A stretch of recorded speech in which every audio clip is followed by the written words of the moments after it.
मुंबई के पॉश इलाके में स्थित मेहरा टावर्स की 50वीं मंजिल पर मेहरा इंडस्ट्रीज की चेयरपर्सन गायत्री मेहरा अपनी फ्लोर टू सीलिंग खिड़की के पास खड़ी थी। नीचे शहर की बत्तियां किसी बिछे हुए तारों के जाल जैसी चमक रही थी, लेकिन गायत्री की आंखों में वह चमक गायब थी। उनके हाथ में विस्की का एक खाली गिलास था और दिमाग में चिंताओं का बड़ंबर चल रहा था। इसकी ठंडी हवा के बावजूद उन्हें एक अजीब सी घुटन महसूस हो रही थी। उनकी चिंता का कारण उनका बेटा विक्रम मेहरा था। 28 साल का विक्रम, जो अब कंपनी का सीईओ बनने वाला था, न केवल काबिल था बल्कि बेहद हैंडसम भी था। देश की बड़ी बड़ी मैगजीन्स उसे मोस्ट एलिजिबल बेच करके कवर पर छाप चुकी थी।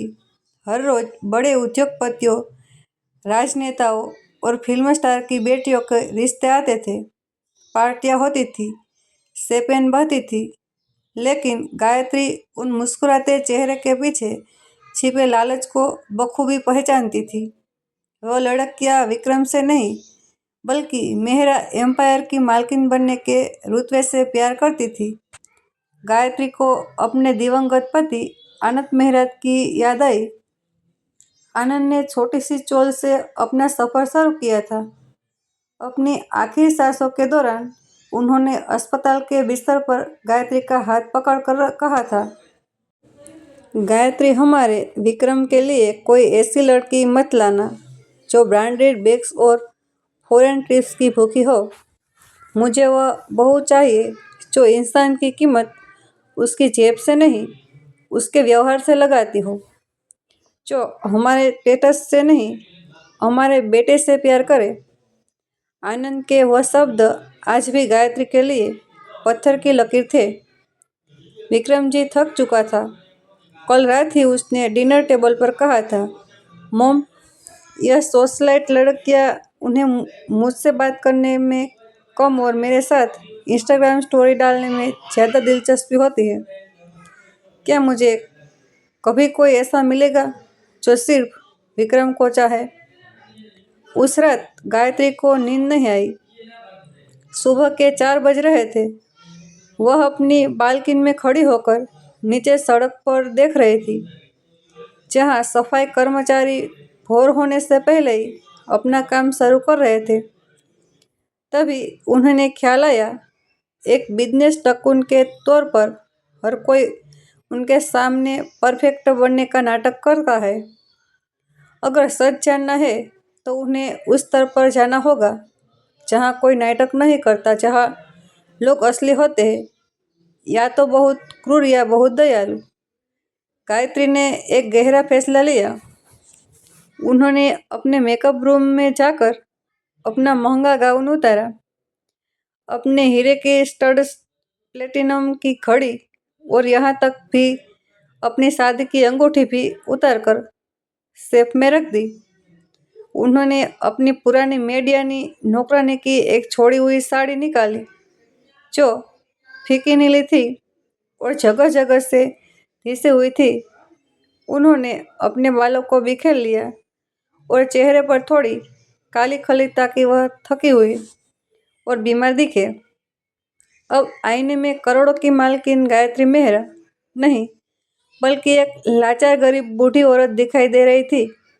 यह एक बिजनेस डील नहीं, यह जिंदगी का सौदा है, उन्होंने खुद से बुदबुदाते हुए कहा।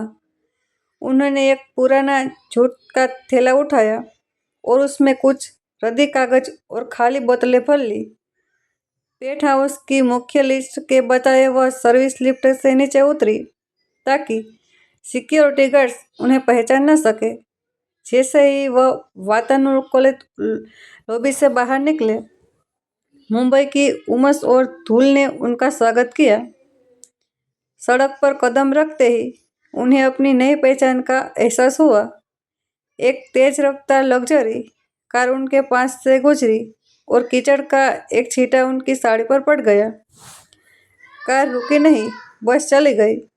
गायत्री को गुस्सा आया, लेकिन फिर उन्हें याद आया कि अब वह मैडम नहीं है। वह धीरे धीरे लंगड़ाते हुए चलने का नाटक करने लगी। कुछ दूर आगे एक चाय की टपरी पर उन्होंने थोड़ा पानी मांगा।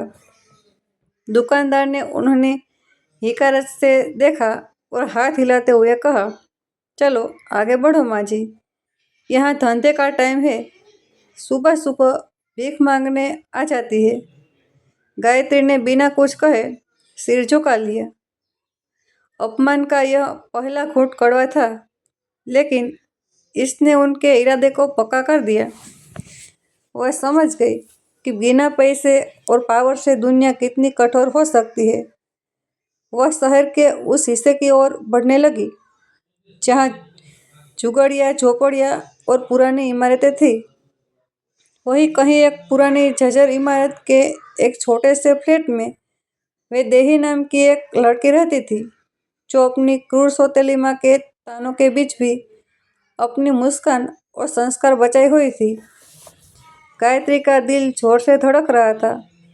क्या इस भीड़-भाड़ और स्वार्थ से भरी दुनिया में उन्हें वह हीरा मिलेगा जिसकी तलाश आनंद को थी, या फिर यह सिर्फ एक पागलपन भरा विचार साबित होगा? सूरज निकल रहा था और मेहरा इंडस्ट्रीज की मालकिन कचरा बीनने वाली बनकर अपनी सबसे बड़ी खोज पर निकल चुकी थी। मुंबई के एक पुराने लेकिन posh apartment complex Sudama Heights की दूसरी मंजिल पर सुबह की शुरुआत शोरगुल के साथ हुई थी। फ्लैट नंबर 202 के अंदर का नजारा किसी युद्ध के मैदान जैसा था। पिछली रात वैद्य की सौतेली बहनों रिया और कियारा ने एक हाउस वार्मिंग पार्टी दी थी। पिज्जा के खाली डिब्बे, कोल्ड ड्रिंक की बोतलें और चिप्स के पैकेट पूरे लिविंग रूम में बिखरे पड़े थे। वैदेही, जिसकी उम्र महज 22 साल थी, अपनी पढ़ाई पूरी करने के बावजूद इस घर में एक अनकही कैदी की तरह थी। उसकी आंखों के नीचे हल्के काले घेरे थे जो रात भर ना सोने की गवाही दे रहे थे। वह चुपचाप फर्श पर बैठकर कालीन साफ कर रही थी। उसके पिता, जो एक साधारण बैंक मैनेजर थे, हमेशा उसे अपनी गुड़िया कहते थे, लेकिन उनकी मृत्यु के बाद उनकी दूसरी पत्नी रेखा ने वैदेही की दुनिया बदल दी थी। सोफे पर बैठी रेखा अपने आईफोन पर सोशल मीडिया फीड स्क्रॉल कर रही थी। उसने वैदेही की तरफ देखे भी नहीं कड़वी आवाज में कहा, वैदेही, हाथ जल्दी चला, आज मेरी किटी पार्टी की सहेलियां आने वाली है। अगर उन्हें घर गंदा दिखा तो मेरी नाक कट जाएगी। और सुन, वह कचरे के 2 बड़े बैग्स नीचे केक कराना। लिफ्ट से नहीं, सीढ़ों से जाना। लिफ्ट में बदबू हो जाती है। वैदेही ने धीरे से सिर हिलाया। जी माँ, मैं अभी जाती हूँ। उसने भारी प्लास्टिक के थैलों को उठाया। उसकी कलाइयाँ पतली थी और भार ज्यादा था, लेकिन उसने उप तक नहीं की। वह जानती थी कि बस करने का मतलब है और ज्यादा अपमान। सीढ़ियों से उतरते वक्त उसे अपने पापा की याद आई, जो हमेशा कहते थे, बेटा, कोई काम छोटा नहीं होता, बस नीयत साफ होनी चाहिए। इमारत के नीचे गेट के पास गायत्री मेहरा अपने भिखारी के भेष में एक लेप पोस्ट के सहारे खड़ी हाँफ रही थी। सुबह से वह कई गलियों में घूम चुकी थी। उनकी कमर, जो हमेशा मखमली कुर्सियों पर टिकती थी, आज दर्द से करा रही थी। सबसे बुरा दर्द शरीर का नहीं, बल्कि अपमान का था। अभी कुछ देर पहले ही पास की किराने की दुकान वाले ने उन्हें वहां खड़े होने के लिए डांट दिया था। वो बुढ़िया, यहाँ भीड़ मत लगा, आगे बढ़, ग्राहकों को दिक्कत होती है, उसने चिल्लाकर कहा था। गायत्री की आंखों में आंसू आ गए थे, लेकिन उन्होंने खुद को संभाला। वह कचरे के एक बड़े डब्बे डस्टर में पास पहुंची और अपनी लड़की से प्लास्टिक की बोतलें ढूंढने की कोशिश करने लगी। तभी उनका पैर फिसला और वह डगमगा गई। ठीक उसी पल वैदेही गेट से बाहर निकली। उसने देखा कि एक बुजुर्ग महिला, जिसके कपड़े मैले कुचले हैं, गिरने ही वाली है। बिना एक पल सोचे वैदेही ने अपने हाथ के कचरे के बैंक्स नीचे रखे और दौड़कर उस महिला को थाम लिया। संभल कर माँ जी। वैदेही की आवाज में चिंता थी, न कि वह हिकारत जो गायत्री आज सुबह से सुन रही थी। वैदेही ने गायत्री को सीधा खड़ा किया और इनकी मैली साड़ी की परवाह किए बिना अपने दुपट्टे से उनके माथे का पसीना पोंछा।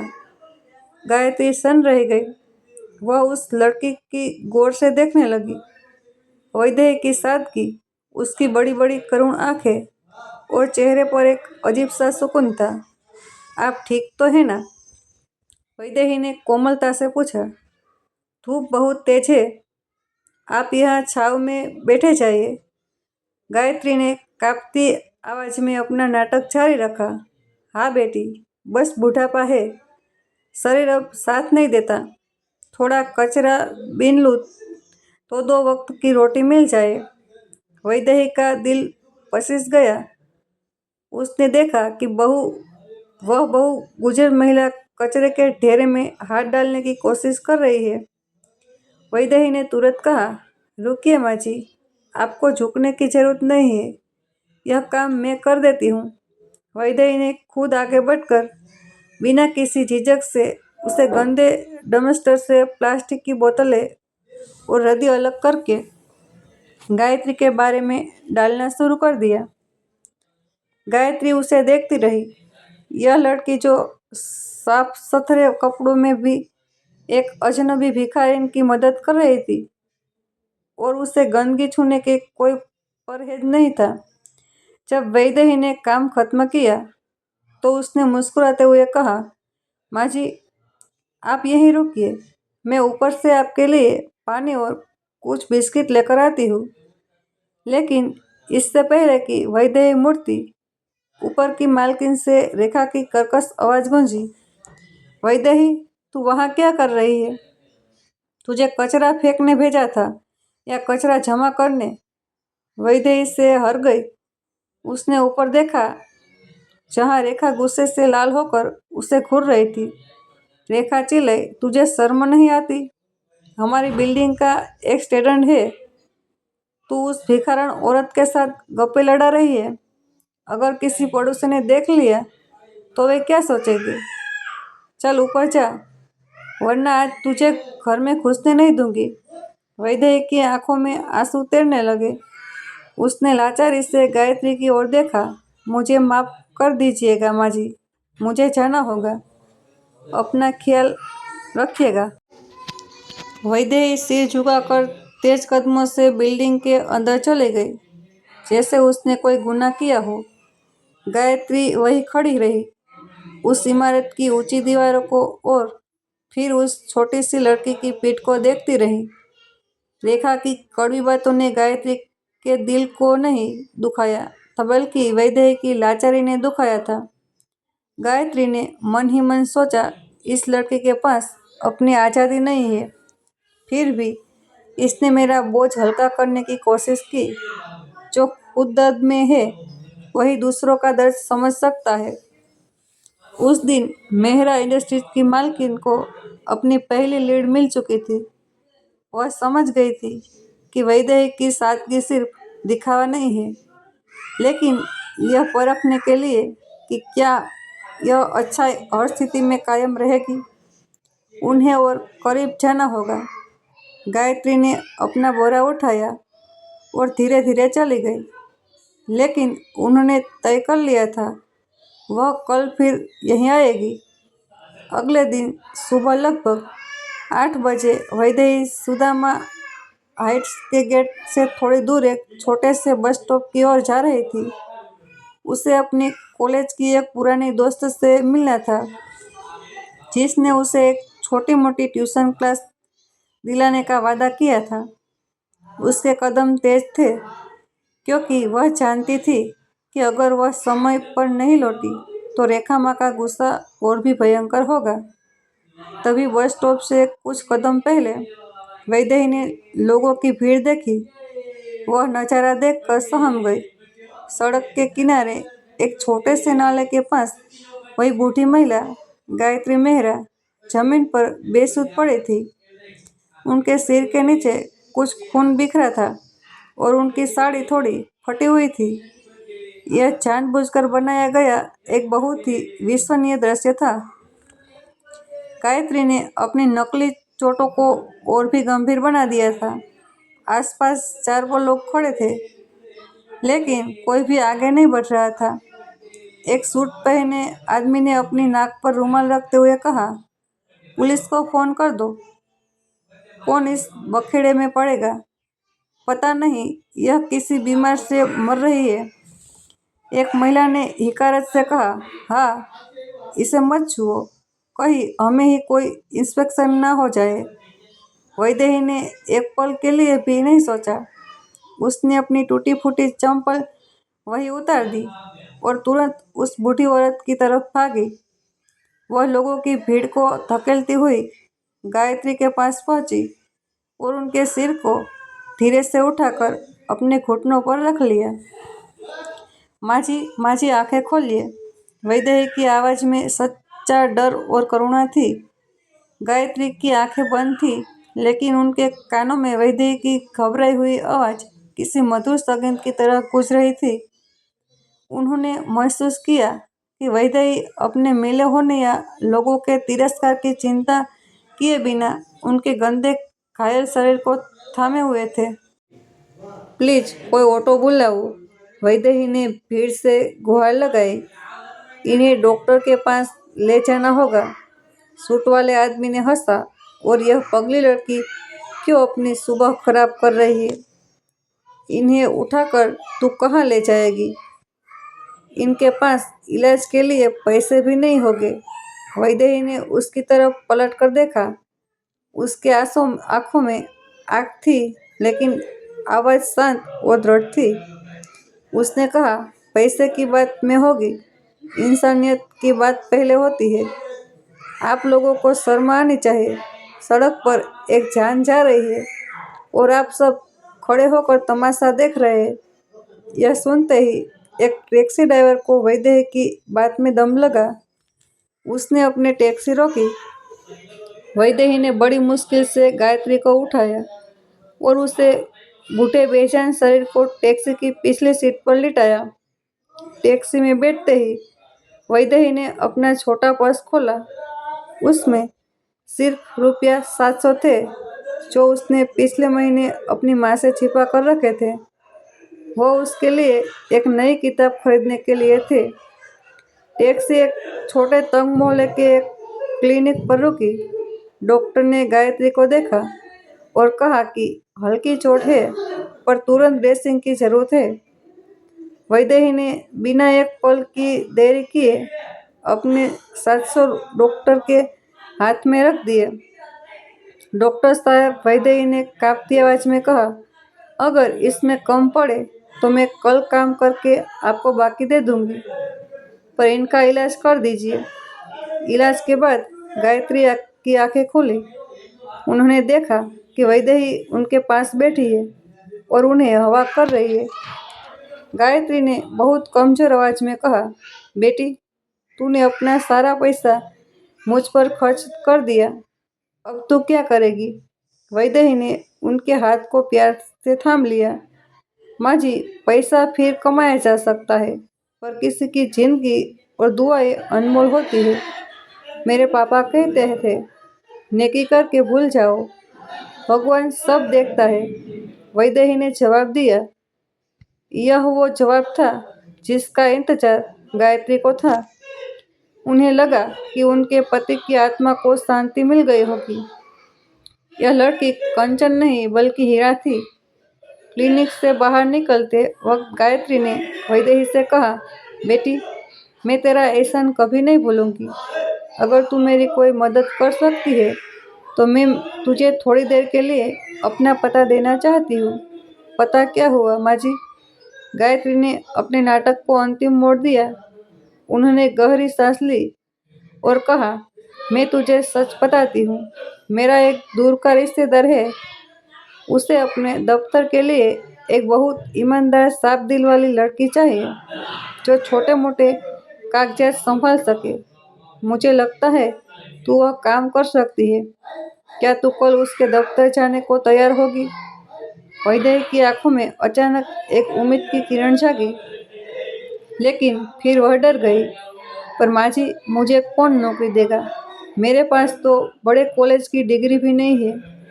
तू बस कल सुबह 9 बजे मेहरा टावर्स से गेट पर रुकना। वहाँ मेरा रिश्तेदार जो अब तक टैक्सी चलाता है तुझे लेने आएगा। उसका नाम उसका नाम रवि है। रवि वास्तव में विक्रम का ड्राइवर था, जिसे उन्होंने पहले ही गुप्त रूप से निर्देश दे दिए थे। वैदेही ने हाँ कर दी, लेकिन उसके मन में डर और उम्मीद दोनों थे। गायत्री ने उसे आश्वासन दिया और फिर भीड़ में गायब हो गई, सीधे अपने पेंट हाउस की ओर, जहां वह अरबपति मालकिन बनने वाली थी।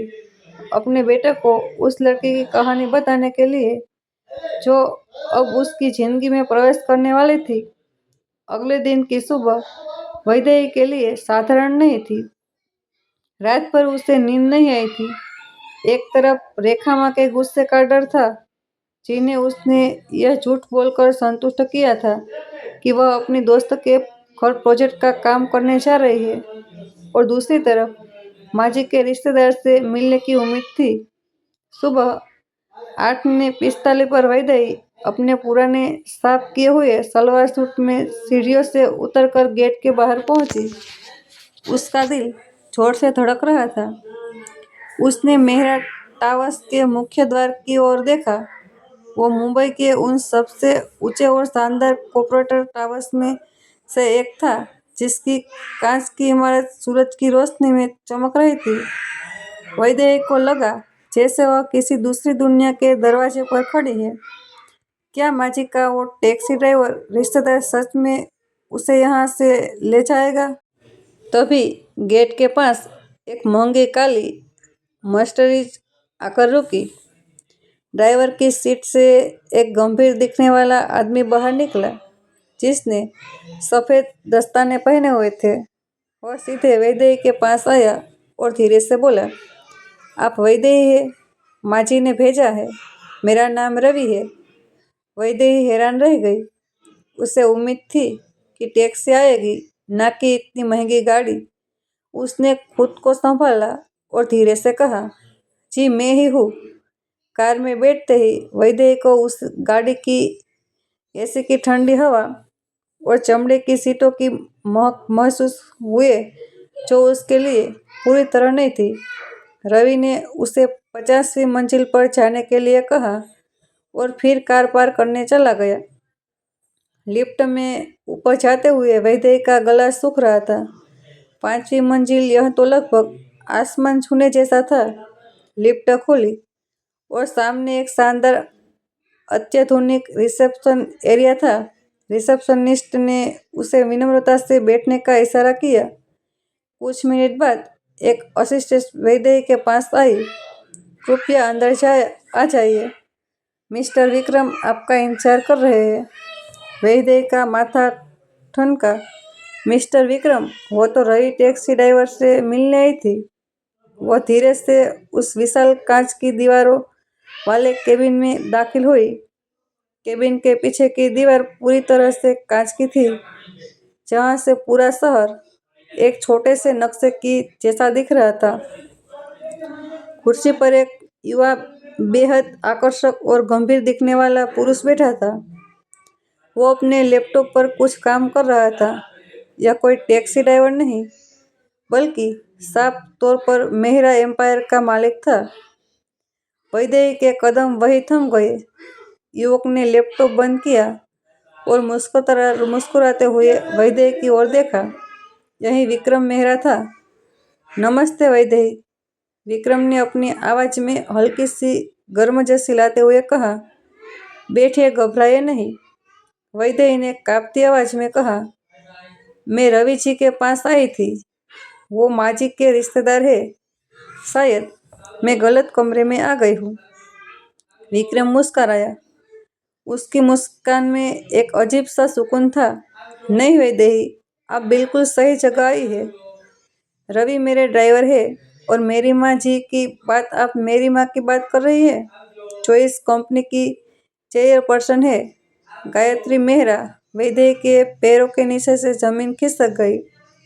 गायत्री मेहरा, अरबपति कॉर्पोरेटर टकुन, और वो जिसके साथ उसने कचरे के ढेर में प्लास्टिक छाटा था, जिसके माथे का पसीना पहुंचा था, जिसके इलाज के लिए उसने अपने सारे पैसे खर्च कर दिए थे, वह कोई बूढ़ी गरीब औरत नहीं, बल्कि इस पूरी इमारत की मालकिन थी।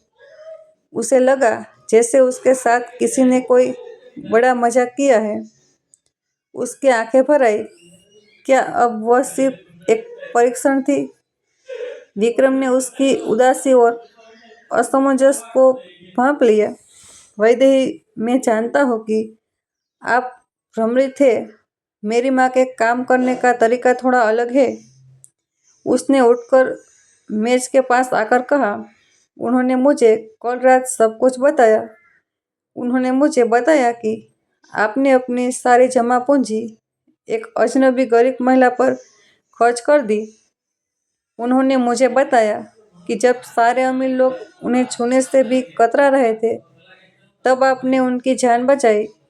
विक्रम ने गहरी सांस ली और वैदेही की आंखों में देखते हुए कहा, वैदेही, मेरे पिता ने हमेशा कहा था कि हमें एक ऐसा इंसान चाहिए जो दिल से साफ हो।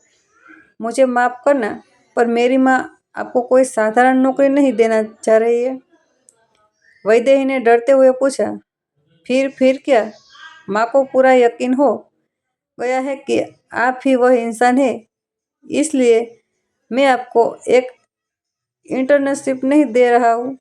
मैं आपको अपने निजी ऑफिस में एक असिस्टेंट के पद पर रख रहा हूँ, जहाँ आपको काम सिर्फ कागज संभालना नहीं होगा, बल्कि लोगों से मिलना और उनकी ज़रूरतों को समझना होगा।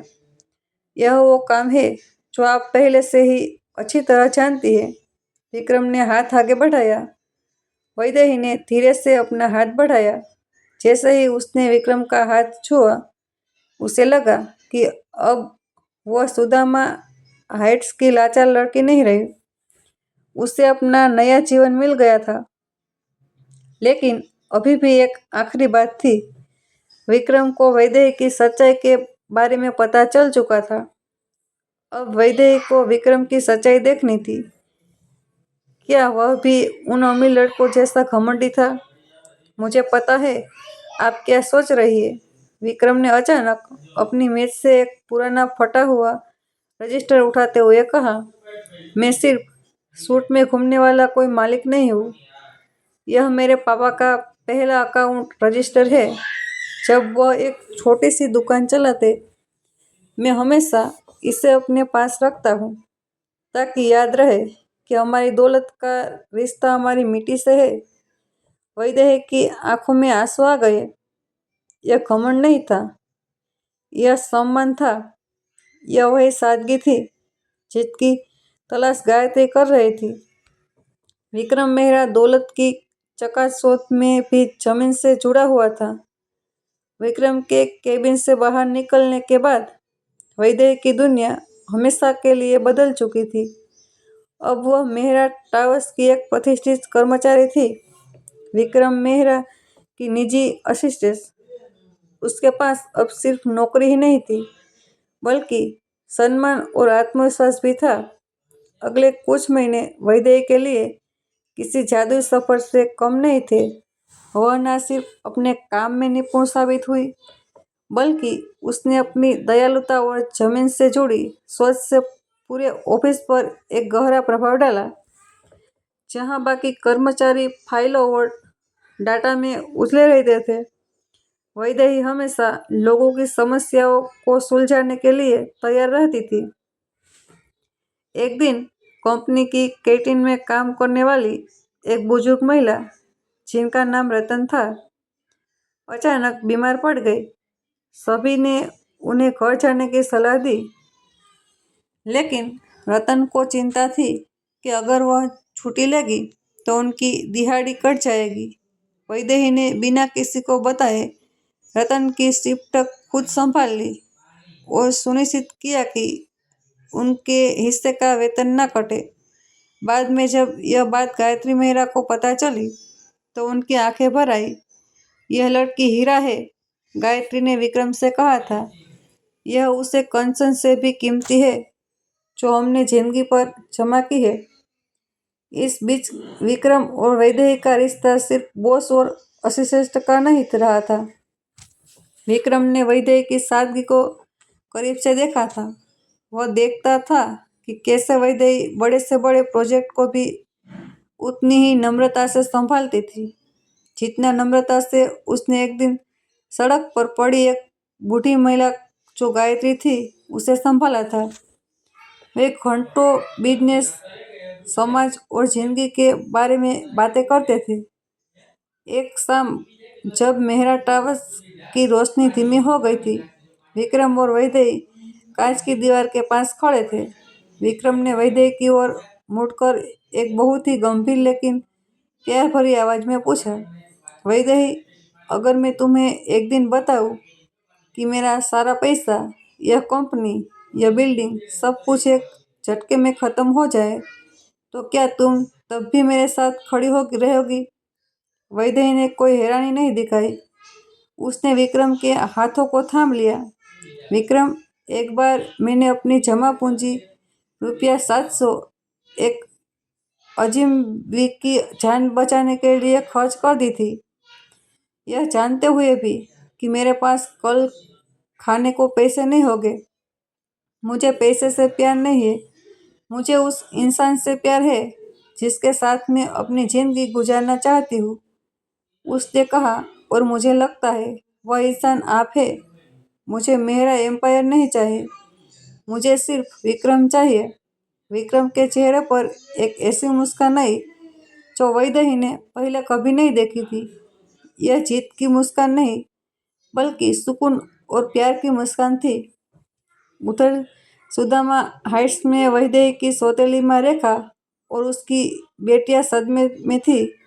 न्यूज़पेपर और टीवी पर हर जगह यह खबर छपी थी, विक्रम मेहरा, मेहरा इंडस्ट्रीज के वारिस ने अपनी नई मंगेतर का ऐलान किया है। जैसे ही उन्होंने तस्वीर देखी, रेखा और उसकी बेटियों को पैरों तले जमीन खिसक गई। वह तस्वीर किसी और की नहीं, बल्कि उसी वैदेही की थी जिसे वह हर रोज कचरा कहकर पुकारते थे और जिसे सीढ़ियों से कचरा फेंकने भेजते थे। यह तो वही वैदेही है जिसे हम कचरा कहते थे, कीरा ने सदमे में कहा। रिया बोली, उस भिखारी के लिए ₹700 खर्च करने वाली हमारी नौकरानी अब मेहरा एम्पायर की बहू बनने जा रही है। रेखा, जो हमेशा घमंड में चूर रहती थी, आज सोफे पर बैठकर रो रही थी। वह वैदेही की सफलता से जल नहीं रही थी, बल्कि उसे उस दिन का पछतावा हो रहा था जब उसने एक गरीब बूढ़ी औरत को अपनी बिल्डिंग के पास खड़े होने पर डांटा था और वैदेही को अपमानित किया था। रेखा ने सिसकते हुए खुद से कहा, हमने कंचन को पूजा और कांच को ठोकर मारी। मेरा घमंड ही मेरा सबसे बड़ा दुश्मन बन गया। कुछ ही हफ्तों बाद मेहरा हवेली में एक भव्य समारोह का आयोजन हुआ। वैदेही ने सादगी भरी लेकिन खूबसूरत लाल साड़ी पहनी थी। जब गायत्री मेहरा अपनी बहू का हाथ थामकर उसे स्टेज पर लाई तो उन्होंने मुस्कुराते हुए वैदेही से कहा, तुम्हारे पास वह दौलत है जो हम कभी नहीं खरीद सकते, एक सच्चा दिल। तुम सिर्फ विक्रम की नहीं, बल्कि इस परिवार की क्वीन हो। विक्रम ने वैदेही को करीब झुककर फुसफुसाया, आप ठीक है? वैदेही ने धीरे से सिर हिलाया। हाँ, उसने कहा, उसकी आंखें भर आई, मैं ठीक से ज्यादा हूँ। गायत्री मेहरा, जिन्होंने एक बार कचरा बीनने वाली का नाटक किया था, अब अपने बेटे और बहू के साथ खड़ी थी। उनका दिल पूरी तरह से शांत था। उन्होंने अपने दिवंगत पति के किया गया वादा पूरा कर दिया था। दोस्तों, यह कहानी हमें सिखाती है कि सच्ची दौलत किसी भी कॉर्पोरेट एम्पायर में नहीं, बल्कि इंसानियत और दयालुता में बसती है। और चरित्र की असली परख तब होती है जब कोई हमें नहीं देख रहा होता है। इसलिए हमें हमेशा लोगों को दिल की सच्चाई को उनके सामाजिक दर्जे से ऊपर रखना चाहिए, क्योंकि अंत में घमंड हमेशा विनम्रता के सामने झुकता है। दोस्तों, आपको यह कहानी कैसी लगी? अपनी राय हमें कमेंट में ज़रूर बताइए। अगर कहानी अच्छी लगी हो तो वीडियो को लाइक कीजिए और अपने दोस्तों के साथ शेयर करना ना भूलिए। और हाँ, आप यह वीडियो कहाँ से देख रहे थे? अपने प्यारे गांव या शहर का नाम भी कमेंट में ज़रूर लिखिए। ऐसी ही और दिल से छू लेने वाली कहानियाँ सुनने के लिए हमारे चैनल को सब्सक्राइब करना ना भूलें। मिलते हैं अगली कहानी के साथ।